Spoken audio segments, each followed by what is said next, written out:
টাকা হলে বাঘের দুধও পাওয়া যায়, এই কথাটির সাথে আমরা বাঙালিরা বেশি পরিচিত। কথায় কথায় আমরা বলে থাকি, শুনে থাকি যে এটা কোনো ব্যাপার না, টাকা, এ টাকা হলে বাঘের দুধও পাওয়া যায়। আসলে বাঘের দুধ মানুষের শরীরের জন্য মোটেও বাঞ্ছনীয় নয়, যেহেতু কোনো মাংসাশী প্রাণী, বাঘ, সিংহ, হায়না বা যে সমস্ত মাংসাশী প্রাণী আরও আছে,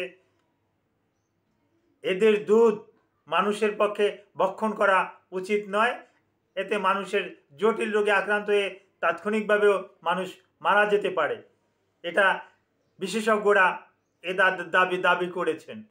তো আমরা কিন্তু শুনে থাকি যে টাকা হলে বাঘের দুধও পাওয়া যায়। আসলে বাঘের দুধ না পাওয়া গেলেও বাঁশের দুধ কিন্তু বাংলাদেশের পুরান ঢাকায় নবাবপুর রোডে বণিকের দোকানে কিন্তু পাওয়া যায় বাঁশের দুধ। তবে আমাদের বাংলাদেশের বাঁশের দুধ না, এই বাঁশের দুধটাও খুব কস্টলি। এই বাঁশের দুধটাই আস্তে আস্তে পরবর্তীতে বাঘের দুধ নামে পরিচিত। এমনকি আমি কলকাতাতে দেখেছি, কলকাতাতেও এটা ওই বাঘের দুধ নামে পরিচিত। তবে এটা অত্যন্ত শক্তিশালী, হ্যাঁ, এটা খেলে শরীরের যত রকমের এনার্জির ঘাটতি আছে, ঘাটতিগুলো পূরণ করে। এর ভিতরে অনেক কিছু আছে, খনিজ দ্রব্য, ভিটামিন, মিনারেলস এর ভিতরে ভরপুর। এর ভিতরে এমনও কিছু জিনিস আছে, লুটিন আছে।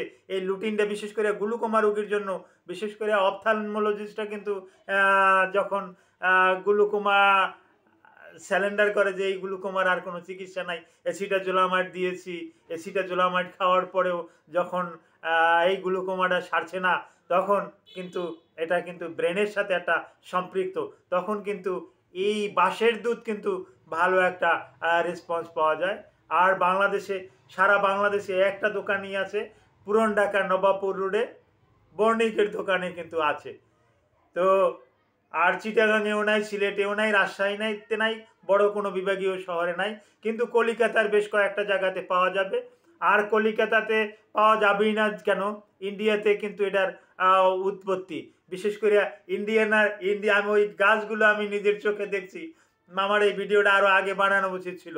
হ্যাঁ, বিশেষ করে ইন্ডিয়ার হরিয়ানা প্রদেশে, ওখানে আমি গিয়েছি, যেটাকে এখন সাইবার প্রদেশ বলা হয়, সাইবার প্রদেশ নামে পরিচিত হরিয়ানা প্রদেশ। এই হরিয়ানা প্রদেশে, হ্যাঁ, এটা কিন্তু পাওয়া যায় বাসে।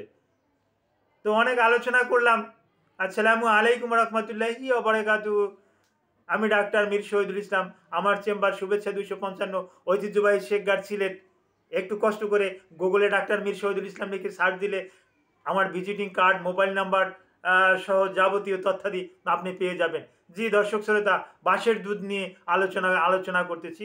এই বাঁশের দুধ হরিয়ানা প্রদেশে বিশেষ এক প্রক্রিয়ার মাধ্যমে কিন্তু এটা উৎপন্ন করে। এটা কিন্তু কস্টলি, এবং এটা যারা চাষ করে তারা কিন্তু ধনাঢ্য ব্যক্তি এই চাষ করে। আমরা বাঙালিরা এগ্রিকালচার ডিপার্টমেন্টে এগুলো নিয়ে কখনো কল্পনাও করি না। হয়তো আমার এই ভিডিওটাই বাংলাদেশের ভিতরে এরকম একটা ভিডিও, আমার ভিডিওটাই প্রথম।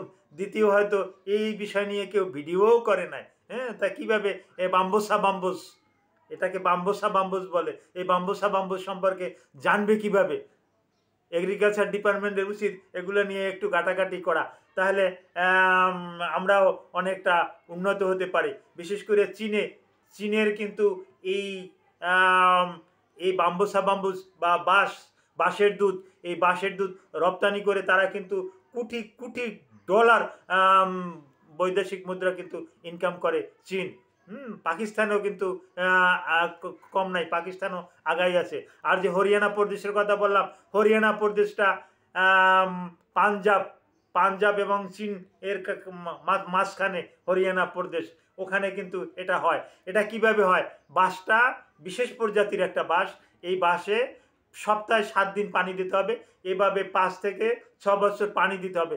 পানি দেওয়ার পর কৃষকরা বুঝে যে এখন এই বাঁশের ভিতরে একটা ম্যাচিউর একটা দুধ এসে গেছে, একটা পানি এসে গেছে, ওইটাকে তারা সংগ্রহ করে, বাঁশটাকে কেটে তারপর ওটা সংগ্রহ করে ওইটাকে তারা প্রক্রিয়াজাত করে। ওটা দেখতে একেবারে কি বলবো, ওই তালমিস্ত্রির মতন সাদা সাদা, তালমিস্ত্রির মতো সাদা সাদা, যেটা দোকানে রত্তি তোলা এরকমের বিক্রি হয়। তোলার উপরে কারো কেনারও সাধ্য নাই, অনেক দাম বটে।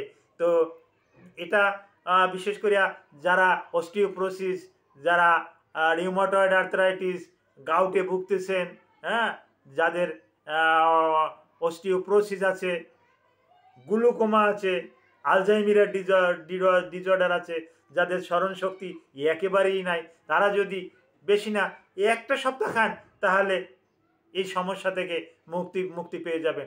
আলজাইমিরার ডিসঅর্ডারে সাইনোকোবালামিন আমি রুগীদেরকে দিচ্ছি, ভালো ফল পাচ্ছি না। মেকোবালামিন দিচ্ছি, আরও ডাক্তাররা মেকোবালামিন দিচ্ছে, সাইনোকোবালামিন দিচ্ছে, ভিটামিন B6 দিচ্ছে, B12 দিচ্ছে, এখানে ভালো একটা ফল পাচ্ছে না। তা সেখানে ভালো ফল না পাওয়ার রুগীদের ক্ষেত্রে এটা দিয়ে একটু ট্রাই করতে পারেন, যেহেতু এটা দিয়ে ট্রাই করলে আশা করা যায় ভালো একটা রেসপন্স আপনারা পেয়ে যেতে পারেন। কারণ চীনে কিন্তু এটার ভালো একটা প্রচলন আছে, ইন্ডিয়াতে কিন্তু এটা ভালো প্রচলন আছে, পুরান ঢাকাতেও কিন্তু এখন কিন্তু এটার ভালো একটা আলোড়ন সৃষ্টিকারী, হ্যাঁ, এটা পুরান ঢাকাতেও কিন্তু এটা ভালো চলে। তো এই বাম্বুচা বাম্বুস, বাম্বু মিল্ক বা বাঁশের দুধ, এটাই পর্যায়ক্রমে বাঘের দুধ নামে রূপান্তরিত হয়ে গেছে। তো এটা কিন্তু পুরান ঢাকাতে পাওয়া যায়। আপনাদের যাদের দরকার ঢাকাতে গিয়ে সংগ্রহ করে এটা আপনারা তাদের পরামর্শ অনুযায়ী, আপনাদের রোগের ধরন অনুযায়ী আপনি যদি নিয়মিত খেতে পারেন তাহলে দুরারোগ্য ব্যাধি আপনার সম্পূর্ণরূপে ভালো হয়ে যাবে। আপনি সুস্বাস্থ্যের অধিকারী হবেন, হেলদি হবেন, এবং বাঁশের দুধ খেয়ে বাঘের মতো শক্তি হবে। হ্যাঁ, যদিও বাঘের দুধ খাওয়া যায় না, কিন্তু বাঘের মতো শক্তি হবে, শক্তিটা সঞ্চয় হবে। এটা আমার কথা না, এটা ওই পাকিস্তানের একটা পত্রিকা, এটা আমি দেখেছি অনেক আগে, তো সেখান থেকে করেছি। আর এরকমের ভিডিও সাধারণত আমার করা হয় না, যার পরিপ্রেক্ষিতে চিন্তা করলাম যে এরকম একটা তথ্য জানিয়ে দেই আমাদের যে সমস্ত ভাইয়েরা প্রবাসী আছে, অন্য দেশে আছে, যারা এগ্রিকালচার নিয়ে খুব কৌতূহলী, যারা বাংলাদেশে এসে বেশ কিছু নার্সারি করবে এরকমের অভিমত প্রকাশ করেছে, তাদের উদ্দেশ্যে আমি এই ভিডিওটা করা। তারা এসে এই বাম্বুসটা যদি সংগ্রহ করে, অনেকে সৌদি আরব থেকে খেজুরের চারা নিয়ে আসে, খেজুরের চারা নিয়ে এসে বাংলাদেশে কিন্তু প্রচুর কিন্তু খেজুরের চাষ আছে। তার ভিতরে আজওয়া খেজুর আমি ভিডিওতে দেখেছি, এই বেশি না সিরাজগঞ্জে, এটা ওই শাহিক সিরাজ, সে একটা ভিডিও করেছে, তাকে কিছু আজওয়া খেজুর দিয়েও দিছে, ভিডিওটা নেট দুনিয়ায় ঘোরাঘুরি করতে আছে, আপনারাও দেখতে পারবেন।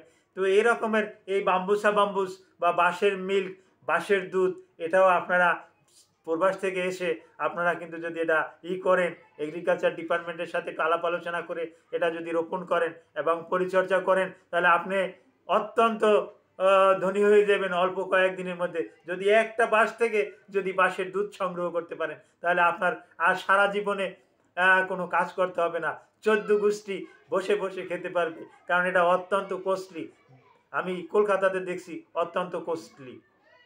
আর হরিয়ানা প্রদেশেও আমি দেখেছি, সেখানে যেখানে বাস হয় সেই বাস ধরে আমি তৎকালীন সময় আমার ছিল না, এই মোবাইল ক্যামেরাযুক্ত মোবাইল ছিল না, বাটন মোবাইলও তখন ছিল না, যার পরিপ্রেক্ষিতে আর ছবি করতে পারি না।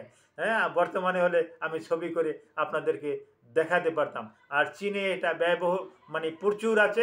চীনে এই মিল্কটা এত বেশি উৎপন্ন করে, এটা চায়ের সাথে এটা খায়, চায়ের সাথে এটা খুব জনপ্রিয়। তা চায়ের সাথে খাওয়ার পর ওই লোকরা কিন্তু অত্যন্ত শক্তিশালী হয়। হ্যাঁ, জিম টিম করার পর এটা খেলে সে তার শরীরটা আরও শক্তি হয়, যেটা কল্পনা করা যাচ্ছে না, যেটা একদম আন্দাজ করা যাচ্ছে না। তো ভিডিওটা আর বড় করব না, আমি এখানেই শেষ করব। তো বাম্বুস তথা বাঁশের দুধ সত্যি এটা কিন্তু অত্যন্ত গুরুত্বপূর্ণ মানবদেহের জন্য। আপনাদের যাদের দরকার তারা ইন্ডিয়া থেকে হোক বা পৃথিবীর যে কোনো জায়গা থেকে হোক, এটা এনে যদি আপনি সংগ্রহ করতে পারেন, এটা যদি আপনি ভক্ষণ করতে পারেন, তাহলে আপনি দুরারোগ্য ব্যাধি ভালো করতে কিন্তু সক্ষম হবেন। এ ব্যাপারে আপনি বিশেষজ্ঞ হাকিমদের কাছে আপনি একটু আলাপ আলোচনা করে তথ্য জেনে নিয়ে নিতে পারেন। Thank you all.